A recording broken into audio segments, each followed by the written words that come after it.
Hello fellow crafters and paper artisans, it's Chandra with Stockton Stuff. I am here to share some cards that I did. I wanted to make a card that was that could go for a guy, and just I got an email the other day because I follow lots of newsletters from Jess Crafts, and she had a pretty simple design.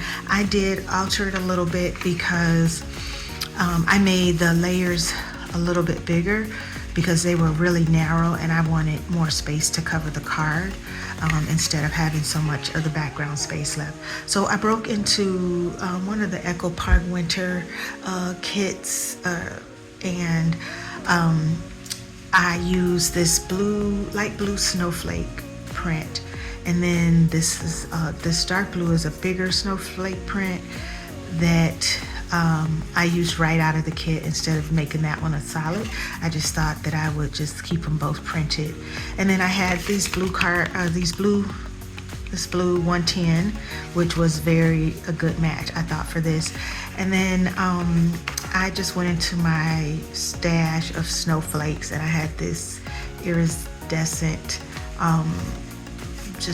chipboard snowflake, and I had 3 big blue ones because I only did 4 cards. I have 4 male birthdays coming up, so I had 3 big blue ones, and so I did those 3 that way.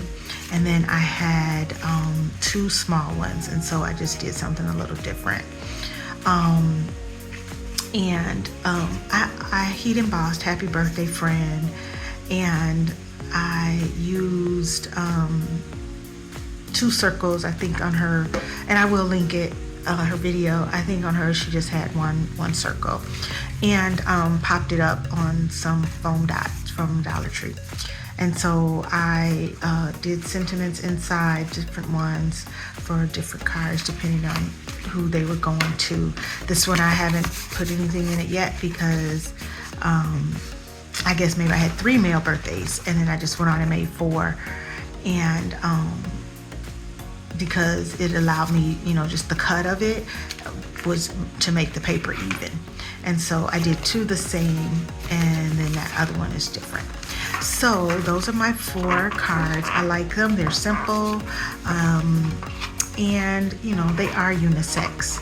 And so I am adding that to some birthday mail that I'll be sending. And then I had some light blue envelopes in my stash that were a good match, and I stamped in blue my "You've Got Birthday Mail" stamp that I have in my stash. So thanks for watching. Have a great day.